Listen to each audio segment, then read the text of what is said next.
చాలా సందర్భాల్లో మనం శ్రీధన్ అనే ఒక పదం వింటూ ఉంటాము. అసలు శ్రీధన్ అంటే ఏంటి? భర్త గారింటికి వెళ్ళేటప్పుడు ఒక గిఫ్ట్ ఫామ్‌లా అంటే గిఫ్ట్ బహుమతి అనుకోవచ్చు, లేతే ఏదైనా అనుకోవచ్చు. అది డబ్బులే గావచ్చు, వస్తు రూపమే గావచ్చు, గోల్డే గావచ్చు, ఆస్తులే గావచ్చు. ఇమ్మూవబుల్, మూవబుల్ ఏదైనా సరే. ఒకవేళ గనక ఆ అమ్మాయి వాళ్ళ పేరెంట్స్ ఆ అమ్మాయి పెళ్లి చేసుకునే టైంకి ఇచ్చే గిఫ్ట్‌ని స్త్రీధన్ అంటారు. సో, స్త్రీధన్ అంటే ఏంటి అంటే స్త్రీకి ఇచ్చే ధనం. అంటే వీళ్ళు గిఫ్ట్ ఫార్మ్‌లు ఇస్తారు. అమ్మాయిని పెళ్లి చేసి పంపిస్తున్నారు గదా! అని చెప్పేసి ఇచ్చి పంపిస్తారనమాట. సో, ఏంటంటే రీసెంట్‌గా కేరళ హైకోర్ట్‌లో కేస్ ఫైల్ అయింది.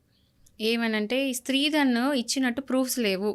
యూజువల్‌గా స్త్రీధన్ ఇస్తే ఇప్పుడు ఎవరైనా పెళ్లి చేసుకొని పోయినారనుకోండి ఎగ్జాంపుల్ నేను అడుగుతున్నా. ఒక అమ్మాయి పెళ్లి చేసుకొని పోతే ఇచ్చిన బంగారమే గావచ్చు, గిఫ్ట్సే గావచ్చు, ఆస్తులే పాస్తులు ఏమైనా గావచ్చు. ఆ అమ్మాయి యూజువల్‌గా ఎవరికిస్తది? హస్బెండ్‌కి.